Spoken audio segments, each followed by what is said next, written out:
Episode 30 ఆమోసు గ్రంథం సామాజిక న్యాయం మరియు దేవుని కోపం. ప్రియమైన సహోదర సహోదరీలారా, యేసుక్రీస్తు నామమున మీ అందరికీ వందనాలు. బైబిల్ పుస్తకాల పరిచయం సిరీస్లోని 30వ ఎపిసోడ్కు స్వాగతం. గత ఎపిసోడ్లో మనం యోవేలు గ్రంథం నుండి యెహోవా దినం యొక్క ప్రాముఖ్యతను మరియు దేవుడు తన ఆత్మను అందరిపై కుమ్మరిస్తాననిచ్చిన గొప్ప వాగ్దానాన్ని గురించి తెలుసుకున్నాం.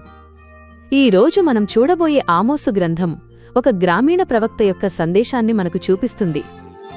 ఈ పుస్తకం దేవుని న్యాయం గురించి మరియు ధనవంతులు, పేదల పట్ల చేస్తున్న అన్యాయం గురించి గట్టిగా మాట్లాడుతుంది. ఆమోసు గ్రంథం ఒక ప్రవచన పుస్తకం. ఆమోసు ఒక వృత్తిరీత్యా గొర్రెల కాపరి మరియు అత్తిపండ్ల వ్యాపారి. కాని దేవుడు అతన్ని యూదా రాజ్యం నుండి ఉత్తర ఇశ్రాయేలు రాజ్యానికి పంపించి అక్కడ ఉన్న ప్రజల పాపాలను గురించి ప్రవచించడానికి ఆజ్ఞాపిస్తాడు. ఈ పుస్తకం సామాజిక అన్యాయం, మతపరమైన అవినీతి మరియు దేవుని న్యాయమైన తీర్పు గురించి వివరిస్తుంది. రచయిత మరియు వ్రాయబడిన కాలం. ఈ పుస్తక రచయిత ఆమోసు ప్రవక్త. ఇతడు యూదా రాజ్యంలోని టెకోయ అనే ఒక గ్రామం నుండి వచ్చాడు. ఈ పుస్తకం క్రీస్తు పూర్వం 760 నుండి 755 సంవత్సరాల మధ్యకాలంలో వ్రాయబడింది. ఇది యెషయాకు ముందు హోషేయకు సమకాలీనంగా ఉంది. పుస్తక ఉద్దేశ్యం సామాజిక న్యాయం. ఆమోసు ధనవంతులు మరియు అధికారంలో ఉన్నవారు పేదల పట్ల చేస్తున్న అన్యాయాన్ని తీవ్రంగా ఖండిస్తాడు. దేవుని తీర్పు. ఇశ్రాయేలు ప్రజల పాపాలకు దేవుని తీర్పు తప్పదని హెచ్చరిస్తాడు. విగ్రహారాధన మరియు మతపరమైన అవినీతి. ఇశ్రాయేలు ప్రజలు విగ్రహాలను ఆరాధిస్తున్నారు మరియు వారి ఆరాధనలో దేవుని న్యాయం లేదు. అధ్యాయాల వారీగా లోతైన వివరణ. భాగం 1. దేశాలపై తీర్పు. అధ్యాయాలు 1 నుండి 2. అధ్యాయం 1. ఆమోసు ఇశ్రాయేలుకు చుట్టుపక్కలున్న దేశాలైన సిరియా, ఫిలిష్తీయులు, తూరు మరియు ఎదోముపై దేవుని తీర్పును ప్రకటిస్తాడు. ఈ దేశాలు చేసిన పాపాలకు దేవుడు వారిని శిక్షిస్తానని చెబుతాడు. ఇది దేవుడు ఈ లోకమంతటిపై సార్వభౌమాధికారం కలిగి ఉన్నాడని చూపిస్తుంది. అధ్యాయం 2. ఆమోసు మోయాబు మరియు యూదా దేశాలపై తీర్పును వివరిస్తాడు. చివరిగా ఇశ్రాయేలుపై కూడా దేవుని తీర్పు ఉంటుందని చెబుతాడు. ఇశ్రాయేలు దేవుని ప్రజలు అయినప్పటికీ వారు పాపం చేయడం వల్ల వారిని కూడా దేవుడు శిక్షిస్తాడని హెచ్చరిస్తాడు. భాగం 2. ఇశ్రాయేలు పాపం మరియు దేవుని తీర్పు. అధ్యాయాలు 3 నుండి 6. అధ్యాయం 3. ఆమోసు ఇశ్రాయేలును దేవుడు ఒకసారి ఎంచుకున్న ప్రజలు అని గుర్తుచేస్తాడు. కాని వారి పాపాల వల్ల దేవుడు వారిని శిక్షిస్తానని చెబుతాడు. 2 మనుషులు కలిసి వెళ్తారా? వారు కలిస్తే తప్ప అని అంటాడు. దేవుడు తన ప్రజలతో కలిసి ఉండాలని కోరుకుంటున్నాడు. అధ్యాయం 4. ఆమోసు ధనవంతులైన స్త్రీలను బాషాను ఆవులారా అని పిలుస్తాడు.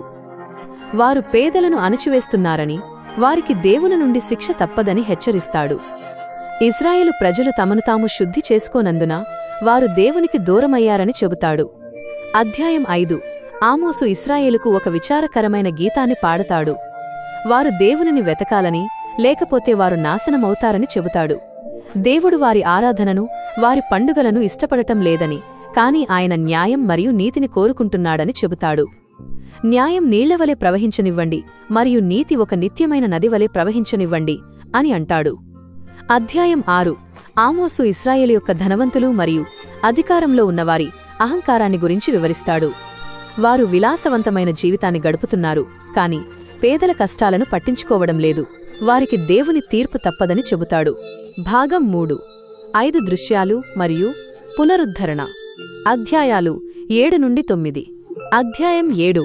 ఆమోసు 3 దృశ్యాలను చూస్తాడు: మిడతల దండు, అగ్ని మరియు గులకరాయి. ఈ దృశ్యాలు దేవుడు ఇశ్రాయేలును శిక్షించబోతున్నాడని చూపిస్తాయి.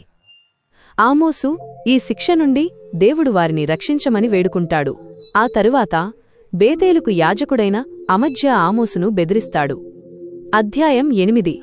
ఆమోసు ఒక పండిన పండ్ల బుట్టను చూస్తాడు. ఈ దృశ్యం ఇశ్రాయేలు ప్రజలు పండిపోయారని మరియు వారి పతనం దగ్గర ఉందని సూచిస్తుంది. దేవుడు వారిని ఒక ఆకలితో శిక్షిస్తానని, అది ఆహారం కోసం కాదు, దేవుని వాక్యం కోసం ఆకలి అని చెబుతాడు. అధ్యాయం 9. ఆమోసు బలిపీఠం వద్ద దేవుణ్ణి చూస్తాడు. దేవుడు ఇశ్రాయేలును నాశనం చేస్తానని చెబుతాడు. కాని ఈ నాశనం తరువాత దేవుడు తన ప్రజలను పునరుద్ధరిస్తానని మరియు దావీదు యొక్క కూలిపోయిన గుడారాన్ని తిరిగి నిర్మిస్తానని వాగ్దానం చేస్తాడు. ఇది భవిష్యత్తులో ఇశ్రాయేలుకు ఒక గొప్ప పునరుద్ధరణను సూచిస్తుంది. మన జీవితానికి అన్వయం, హృదయాన్ని తాకే పాఠాలు. ప్రియమైన వారలారా, ఆమోసు గ్రంథం నుండి మనం నేర్చుకోవాల్సిన పాఠాలు చాలా ఉన్నాయి.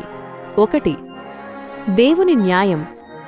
దేవుడు కేవలం మతపరమైన పనులను మాత్రమే కాదు, సామాజిక న్యాయాన్ని కూడా కోరుకుంటాడు.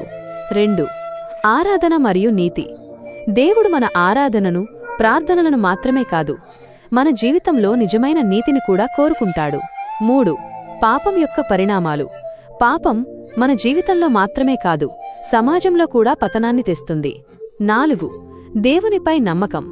ఆమోసు ఒక గ్రామీణ వ్యక్తి అయినప్పటికీ దేవుడు అతన్ని ఒక గొప్ప ప్రవక్తగా ఉపయోగించాడు. దేవుడు మనల్ని కూడా ఉపయోగించగలడు. 5. సత్యం కోసం నిలబడాలి. ఆమోసు ధైర్యంగా, అబద్ధాలకు వ్యతిరేకంగా మరియు అన్యాయానికి వ్యతిరేకంగా నిలబడ్డాడు. మనం కూడా సత్యం కోసం నిలబడాలి. 6. విలాసవంతమైన జీవితం యొక్క ప్రమాదం. ధనవంతులు విలాసవంతమైన జీవితాన్ని గడుపుతున్నారు, కాని పేదల కష్టాలను పట్టించుకోవడం లేదు. 7. దేవుని వాక్యం కోసం ఆకలి.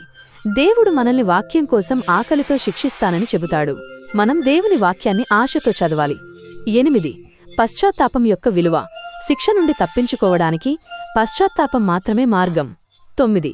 దేవుని సార్వభౌమాధికారం. దేవుడు ఇశ్రాయేలుపై మాత్రమే కాదు, అన్ని దేశాలపై అధికారం కలిగి ఉన్నాడు. 10. ఆశ నిత్యం జీవిస్తుంది. నాశనం తర్వాత కూడా దేవుడు తన ప్రజలను పునరుద్ధరిస్తానని వాగ్దానం చేస్తాడు. ఈరోజు మనం ఆమోసు గ్రంథం నుండి దేవుని న్యాయం, ఆయన సామాజిక న్యాయం కోసమున్న కోరిక మరియు ఆరాధనలో నీతి యొక్క ప్రాముఖ్యతను గురించి తెలుసుకున్నాం. తదుపరి ఎపిసోడ్లో మనం బైబిల్లోని 31వ పుస్తకం ఓబద్యా గ్రంథం, ద బుక్ ఆఫ్ ఒబడియా గురించి తెలుసుకుందాం. ఇది బైబిల్లోని అతి చిన్న ప్రవచన పుస్తకం. ఇది ఎదోముపై దేవుని తీర్పు గురించి వివరిస్తుంది. మరిన్ని ఆధ్యాత్మిక కంటెంట్ కోసం మా దైవ సన్నిధి ప్రేయర్ హౌస్ యూట్యూబ్ ఛానల్ని తప్పకుండా సబ్స్క్రైబ్ చేసుకోండి. ఈ ఎపిసోడ్ మీకు నచ్చినట్లయితే లైక్ చేసి 10 మందికి షేర్ చేయండి. తదుపరి ఎపిసోడ్ కోసం వేచి ఉండండి. దేవుడు మిమ్మల్ని దీవించి ఆశీర్వదించునుగాక. ఆమేన్.